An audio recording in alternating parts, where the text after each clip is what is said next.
Hey Happy Crew, HappiDaze here, and today we are taking a look at the PvP abilities of the Straw Hat Memories Brook unit that just came out a couple months ago.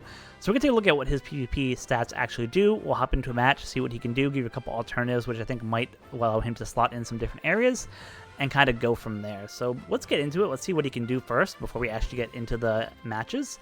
So if we look at his GP stats, for his GP leader ability, he ends up giving Free Spirit teammates HP up 6, Speed up 6, and Critical percent up 6. By themselves, it's just an okay stat boost, nothing too crazy, but what really breaks his leader ability is the next line here, which is basically the ability to revive Free Spirit teammates up to 50% of their HP one time.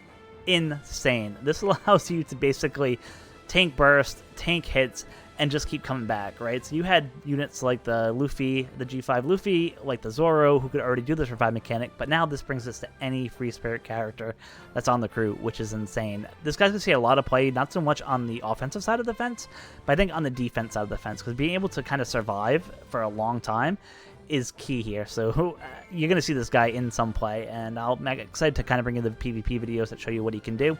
But yeah, that captain ability is broken in that last line there. And then for his actual special, it doesn't do too much. Again, it gives a damage of 2.5, his attack in a large range, which is kind of doesn't go through defense.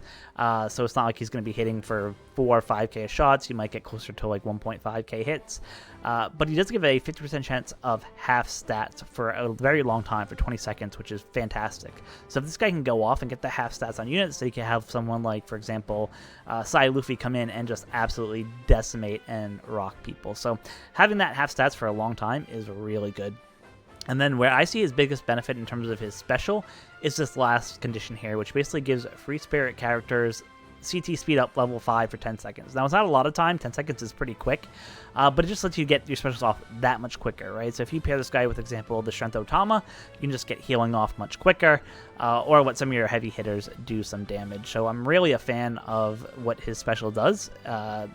Would have been better for us if it went through defense, through damage, and if the special CT might have been like 15 seconds instead of 10, might be a little bit better, but still, like, it's hard to complain about the special. Like, it's pretty good. So let's look at his GP stats real quick. So yeah, you'll never use this guy in GP. So you can just completely ignore him in GP. His GP stats are absolutely god-awful. Yeah, you'll never see this guy in PvP. So GP, I should say. So let's go ahead and get into one match. So the first match of the day that I'm going to do is going to be a strength matchup. So I'm going to go ahead and take on a 100k strength team with kind of the optimal OP Free Spirit team that you probably see pretty much everyone running around with these days. And what that team looks like is right here. So we have the Nami and Karina do specials. We have the Sanji who can give special CT and some damage. You have the Zoro who has the counter mechanic who just hits like a tank and can revive up to 50% of his HP on death. You have the Luffy here who hits like a tank, does damage through defense at the end there with the extra hit, and then can revive to 100% of his HP. And then you have Brook here who's just reviving people when they die. As well as in the backline we have the Otama as well for extra healing. It's just insane what this team can actually do, what they can get through. You love to see it. It's just kind of crazy. When this team works really well and flows really well, it's going to be really hard to actually beat this team in the time limit. Now you might get down to where they might only have like 3 or 4 units left, but actually killing all the units in the time frame with these units that are physically designed to help you survive much longer, it's going to be tough. So yeah, just watch out for this guy if you see him in defensive teams. So you can see he's just kind of chugging along right now, waiting for our specials to go off, and that's kind of the downside if you bring on this team. Obviously, he doesn't have a lot of offensive capabilities that he brings, so you're not bringing him for his offensive capabilities. You're bringing him for his utility and to be able to handle the revive. And why this works so well is that this Nami and Karina, if you can have them keep going continuously, like they can just insane in terms of just stopping any of the enemy from doing anything.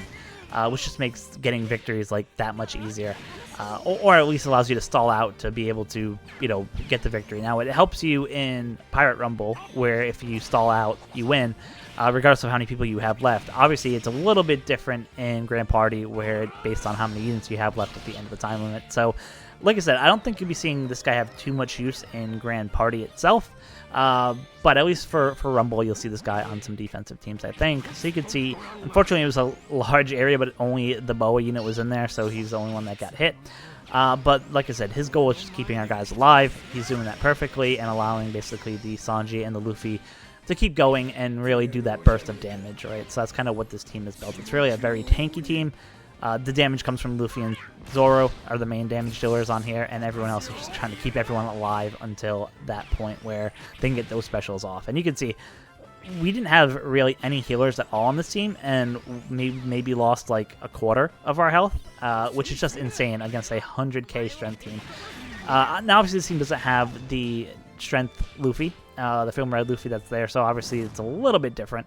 But still, it's still a 100k strength team, which is kind of insane. So that was the first match that we took on.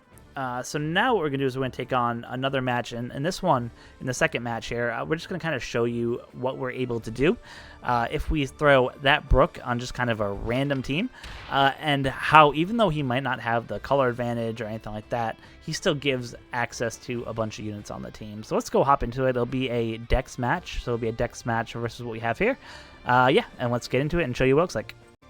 So for the second match, we're going to go ahead and take on the Dex team, the 100k Dex team. And what I really want to showcase in the second fight is the ability of this team to just tank and tank and tank. So the Dex teams are known for being just normal crazy tanks, and they have actually a good amount of attack now with a lot of the units to come out with. Obviously, I have the Big Mom on this team who can do half stats and a bunch of damage.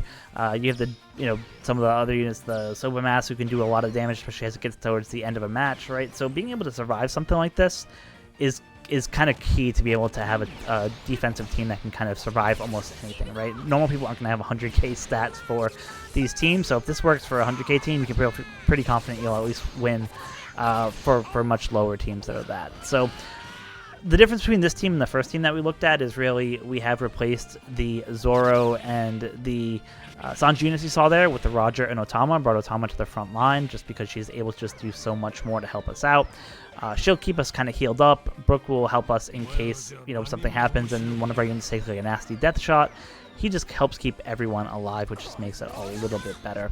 G5 Luffy is obviously going to do a lot of damage. You can see Brook just did his half stats there, which is perfect. If you get that to go right before Luffy goes, you could just do, a good chunk of damage there. We're just having Otama give some healing, which is perfect. That's exactly what we want to see. And the cycle, I should say, is really just having your units, heal, special rewind, and then have Brook just keep handing off his specials so we can give the CT and hopefully get those specials to keep going, right? That's kind of the key that makes this team work. And you can see it works out pretty well. Again, Nami and Karina are already going. They're lowering specials. It lowered the Soba special, which should be great because now we're kind of getting in the area where he can actually start being pretty intimidating. Otama's just healing us up again just so that we don't have to use that Brook heal unless we really want to. Brook's going to come, do an area of attack here. You can see nothing kind of too crazy in terms of what he could do. But he just sets everyone up to just come in and do a lot more damage and attacks and things like that. Now, for Roger, it doesn't really matter. It's a fixed damage for him, so it's not like that really did anything there. You can see we did lose Otama. That's okay. That's why we have some units on our back bench. So we have the Smoker here who can actually come in and hopefully do some special binding when he goes. Now, obviously, he has a little bit of time left before he can go, unfortunately. So it's just kind of a waiting game to see if he's ready. We took out Soba Mask. It would have been nice if we could have killed some of those other units, especially that Big Mom. That Big Mom is probably the heavy hitter here. Now, granted, we only have 23 seconds left that we have to survive because the whole point of this match was not to be able to necessarily, tank every single hit that's out there, but more to just be able to go ahead and, see if we could stall out until we can get the victory. So we have 3 units here. Looks like we'll be able to hopefully get the Bragi and Dory to go very shortly.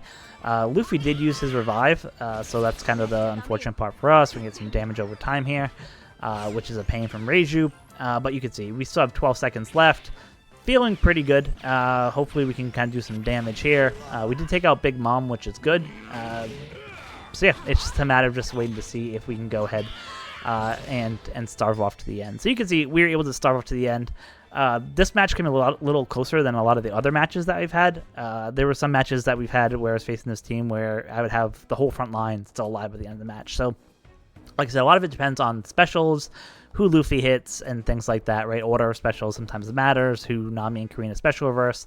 But this just to show you that even though we lost, which is kind of the purpose, the whole purpose was to see if we could stall for that full 90 seconds versus a Dex team. And with this team, you can see, especially with the revivability of Brook, we're able to do that. And that's where you'll see him used, I think, in a lot of content, is to be able to time out on those defensive matches. So that was the second match of the day. So what we're going to do is we're going to go ahead and wrap up the final match of the day. And what we're going to do is we're going to show what we can do if we just throw him in a random team.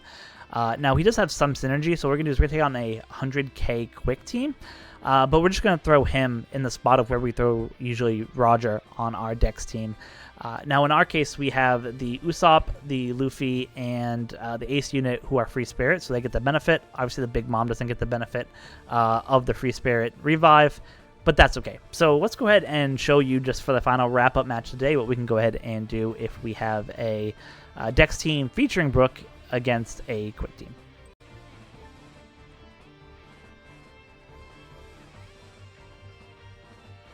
Alright, so let's go ahead and scroll down. We'll do the 100k team here. Let's hop over to our Dex team. So you can see we have the Brook slotted where we usually have the Roger there. So obviously we lose the HP cut, which is unfortunate. But we gain the ability basically of that revive, just to make sure everyone can survive.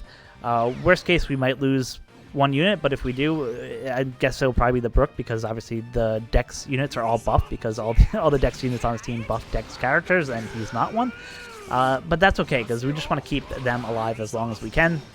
If Brook dies, Sobermask comes in, and then he just wraps up everything for us. So it'd be great if we get Brook to stay alive, but when you go into there, you have to fully realize that sometimes you have to expect that they will die, just because that's just the way it is, unfortunately. So Cross Skill's going to come in here, do some special delay, which is always unfortunate. You hate to see that. Big Mom just missed out on her special, unfortunately. But it is what it is. So you can see Ace just comes in, absolutely just hammers everyone out there. Unfortunately, our Brook got passed back in the order, but the good news there is our Brook wasn't actually ready, so that actually helps us in some way. And you can see our Brook actually just unfortunately died, so we weren't able to really, use the revive here. But the benefit of having this Brook on this team is that you have the Luffy, you can do the revive for one of your characters if they die, one of the Dex characters, but then you have the Brook to also help keep him alive. So that's kind of the benefit there, and also he gives the special CT to Usopp, Luffy, and Ace that you saw there, so he lets them get their special off quick, right? The quicker we can get Ace's special off, the quicker we can just easily just kind of run through. And the benefit to that team as well is the longer that you keep going, the more damage that Sobermask goes, right? So if you start ticking down to the last 20 seconds of the match and Sobermask hits, he is going to hit like an absolute tank. So, like I said, hopefully what you got from this video or from this last fight here was the ability to just slot him into any team. As long as there's like 3 Free Spirit characters on the team, you can just throw Brook in any of those teams and he can just make those teams much more tanky and help survive. Now, granted, it'd be great if you had units that could boost him, right? So if you threw him like in a Free Spirit Int team, for example, you get a lot more buffs to him. He would survive longer. Because he wasn't a Dex character, he obviously didn't get buffs, and that's why he died so quickly. So you can kind of optimize it, but you can just, I could just throw him in any team and it works. So that is a PvP showcase of the Brook unit. Hopefully you guys learned some stuff from seeing the different matches. I think if you throw him, in that first team that I showed you there, like, he's going to do crazy defense. He'll get wins. He'll take on whatever teams take him on. I will try to see if I can get him in a slasher team. It'd be interesting to see how he kind of fits into that mold. Now, obviously, there's a lot of slasher teams out there. They're all usually legend, except for S-Hawk, right? So it's tough to fit a 55 cost character on those kind of teams, but maybe we'll see if we can somehow slot him into a slasher team and see if we can kind of make that team better. But ultimately, if you haven't pulled him and you're wondering, like, do I need this guy? Like, no, you don't. I think the biggest benefit that he provides is that he gives the ability where if you don't have, like, one key unit that you might be missing, he might be able to give your team the survivability to be able to last longer, right? To tank hits and take specials. And that's kind of where his benefit is. Now, I wouldn't suggest pulling more than like 10 multis for this guy. Like, if you really want him, like, I'd say his event's gone, right? So that's kind of where the key of his value lies in the events. He's boosted, you get tickets and better prizes there, right? But since all that stuff is already passed, like, if you haven't pulled him, he's like, don't worry about it. It's not the end of the world. You could pull him somewhere down the road. But ultimately, he's a very interesting unit, interesting PvP unit, and he gives a already cracked Free Spirit team just a little bit more survivability and power, which is awesome. That's going to wrap it up for me today. Let me know in the comment section below if you pulled for Brook, if you did get him. I'd love to hear if you had any different experiences in PvP. Have you found any things that he really can't do? As I mentioned, the side team, I did try a couple 100k matches against side teams, and it was rough going. I could do like the 80k teams, but yeah, the 100k team side were kind of crazy. So he probably isn't great against that, but I think he's pretty good against a lot of other content. But that's gonna wrap it up for me today. Thank you guys so much, and until next time, be kind to each other.